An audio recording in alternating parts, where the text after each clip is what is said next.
Hola, ¿qué tal a todos? Bienvenidos a Círculo Ouroboros. El día de hoy les quiero platicar algo que he estado trabajando, que es una exposición que se estrenó apenas hace unos días en el centro de mi ciudad.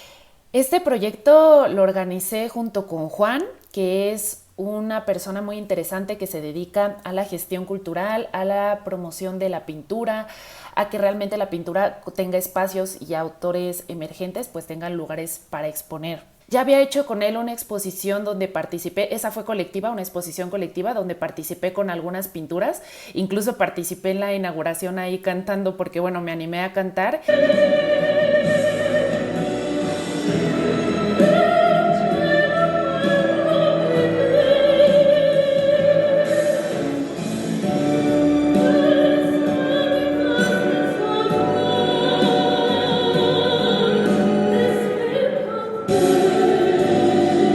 Esa exposición me gustó mucho porque siento que era muy innovador, porque cuando vemos una exposición artística en un centro comercial, esto fue aprovechando un local vacío y dije, wow, esto es bastante bueno porque hace que la gente se acerque al arte, a la mejor gente que no está tan familiarizada o que no se anima a entrar a galerías, a museos, entonces estuvo bastante padre. El proyecto de Juan se me hace bastante interesante, es Fantasma Pro, donde habla de un equipo de pintores, entonces es bastante interesante el proyecto. Pero bueno, ese primer proyecto en el centro comercial era una exposición colectiva donde participé con algunas pinturas, pero esta nueva exposición es una exposición individual solamente con mi obra.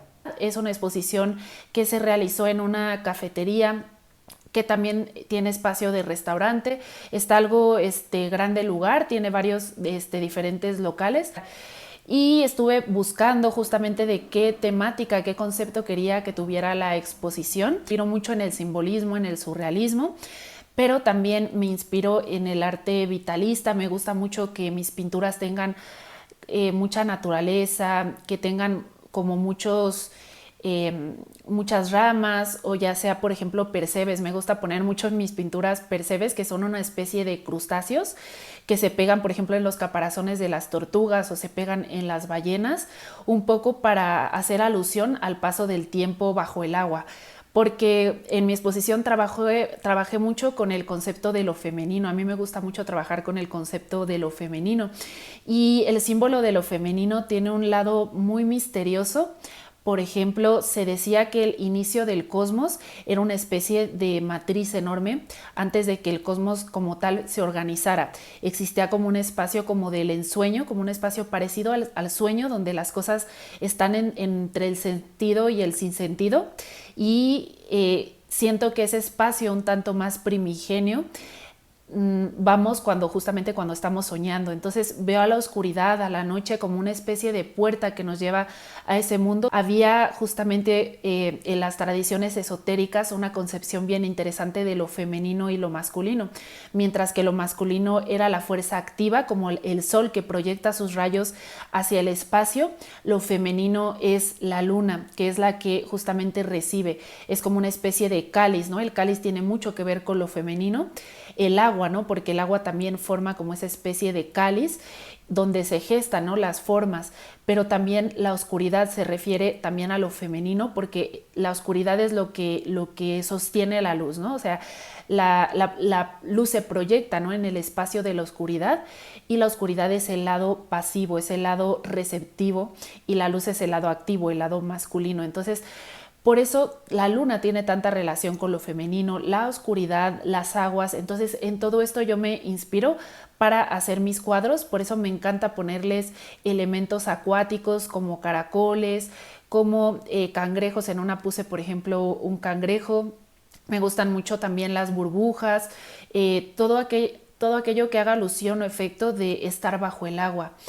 Y me gusta mucho la oscuridad, no como ese espacio como maligno o que nos aterra, sino como esa puerta que nos lleva a autoconocernos, ¿no? Porque cuando cerramos nuestros ojos, estamos en la oscuridad, es cuando inicia, ¿no?, el viaje de nuestro pensamiento, el viaje al mundo de los sueños, al otro mundo, ¿no?, a ese mundo primigenio, ese mundo que se relaciona, por ejemplo, muchísimo con el mundo del astral, ¿no? El astral, que es el espacio gemelo me gusta pensar que el astral tiene mucho el símbolo de los dos gemelos, ¿no? Que está el mundo real y el astral era como una realidad paralela, una realidad gemela y lunar. Cuando estamos en el día, justamente es esa fuerza masculina, esa fuerza activa, sería como nuestro sol, y por otro lado, cuando estamos soñando sería esa luna, ¿no? De pronto, cuando entramos al mundo de los sueños, vamos a ese otro ser, a esa otra vida, un tanto menos, que parece menos importante, pero que es tan importante como la vida real, la vida que vemos.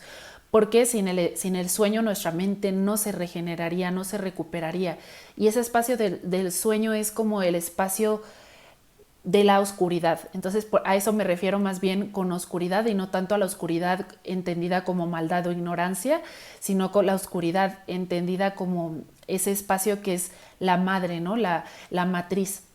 Me llama mucho la figura de lo femenino en el esoterismo, ¿no? Por ejemplo, el alma es femenina, y el alma también es ese lugar donde empezamos a guardar los símbolos. El alma es el cáliz, ¿no? Donde nosotros guardamos todas nuestras emociones. Tiene mucho que ver con el agua. Entonces, ese cáliz que representa nuestra alma es alimentada por el espíritu. Entonces es ahí cuando están las dos fuerzas también.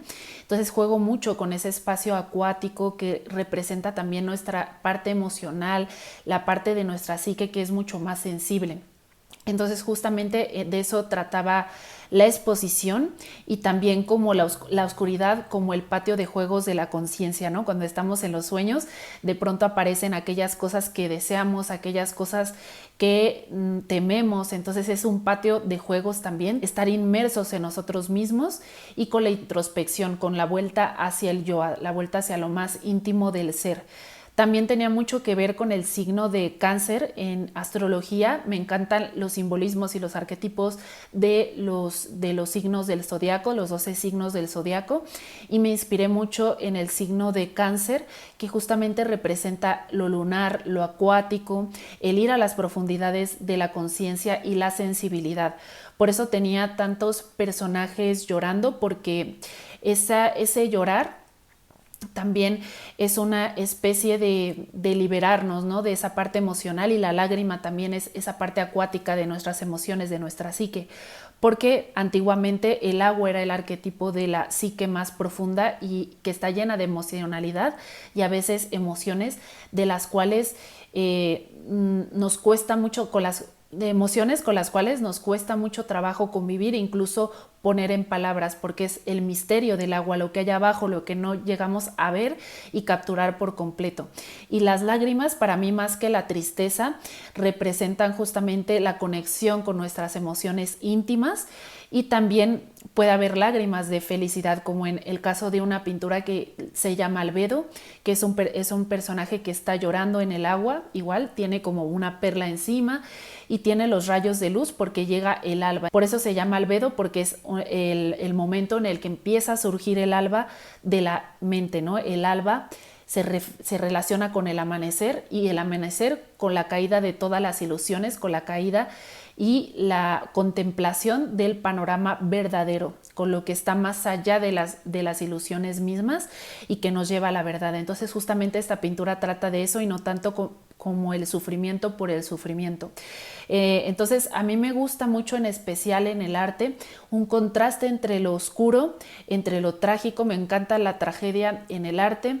Y me gusta mucho con lo luminoso, ¿no? O sea, que estén esos dos conceptos, esas dos formas de experimentar, porque cuando se captura lo oscuro del ser humano y lo luminoso del ser humano en una obra de arte, yo siento que se está capturando la totalidad del ser humano. Entonces a mí me gusta eso, cuando de manera como muy armónica se presenta la oscuridad y la luz. Tengo pinturas de acuarela, tengo pinturas al óleo, incluso tengo una pintura que la hice, por ejemplo, con café. O sea, toda la pintura está hecha con café y utilizo las tonalidades marrones del café para formar las figuras. Esa pintura tiene mucha relación con la muerte, se llama Memento Mori, que tiene mucho que ver con algo que hacían mucho los medievales, que era como recordarse a sí mismos que iban a morir. Y creo que eso es una belleza enorme, porque cuando recordamos eso y lo tenemos presente, pues entonces buscamos que nuestra vida valga la pena y hacer realmente lo que queremos, ¿no? Porque cuántas veces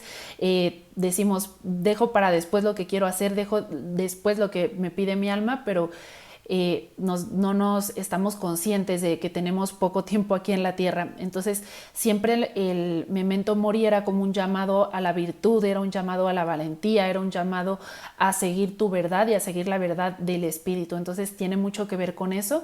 Y también me encanta como ese juego, esa dialéctica de dos paralelos entre la muerte y la vida, cómo dialogan la muerte y la vida, así como el ser y el no ser en un plano cósmico, que siempre están dialogando la nada y el todo, ¿no? El ser y la nada, obviamente como conceptos que están más allá de lo concreto. No estoy hablando de una materialidad, sino de algo abstracto, que tiene mucho que ver con cómo aparecen como los contrarios en la realidad y cómo empiezan a jugar entre sí. Entonces por eso tengo una pintura donde está la muerte y está la vida, y están como haciendo un intercambio, ¿no? Como si fuera dos polos que se están alimentando entre ellos, y de pronto tienen como un planetita como amarrado en sus manos, y ese planetita justamente representa un poco la temporalidad, el tiempo. Y también tengo una pared de dibujos, hice un collage de dibujos donde puse varios de los trabajos, de los pequeños trabajos, de los bocetos que he hecho.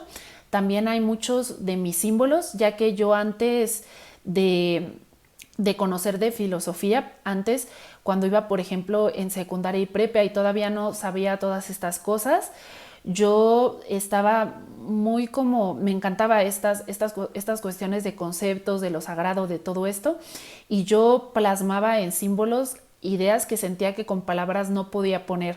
Y ya después, cuando conocí los conceptos filosóficos, siento que me pude expresar mejor, pero antes, como no me podía expresar con palabras para describir conceptos que me llegaban a la mente, decidí crear una especie de lenguaje que también utilicé en uno de mis libros de fantasía, porque hice una novela de fantasía que ya pronto también va a salir a la luz, y les hice su cultura, les hice su religión, les hice su cosmovisión, y les hice todo tipo de características propias para que esa cultura en un mundo de fantasía, pero bastante basado en la historia y un tanto realista, no es como una fantasía rosa, es una fantasía como muy realista y muy apegada a cómo eran las cosas, por ejemplo, cómo era la guerra, todo eso, que en ese mundo tuviera su propia personalidad, sus propios dioses. Por ejemplo, que al fin y al cabo esos dioses que ellos tienen se volvieron posteriormente mis dioses, y son los dioses en los que yo pienso para entender mi mundo, ¿no? Para entender el mundo como tal. Y que les tengo mucho cariño por eso. No quiere decir que solo tenga, digamos, a esos dioses y a los otros de otras religiones ya más formales, como griegos, hindús, no me llamen la atención. O sea, todo tipo de dioses me llama la atención, pero esos les tengo mucho cariño, porque antes de que yo supiera, ¿no? La historia, antes de que yo conociera de historia de las religiones, pues yo me basaba en dioses que yo me inventaba. Uno de los nombres de esos dioses es Arderbian, Erquimera, Tixebore, Arvartrark, Caler, Erkebrix. O sea, tengo muchos dioses diferentes que representaban diferentes conceptos. Bueno, ya les platicaré un poco más de eso. Entonces los quise poner también algunos de esos símbolos en mi exposición. Bueno, esto era todo lo que tenía para contarles acerca de mi exposición. Les agradezco mucho a los que llegaron hasta aquí y espero, bueno, que les haya gustado un poco este trabajo que llevo haciendo en diferentes momentos de mi vida. Y bueno, muchísimas gracias por ver. Los espero en el siguiente video.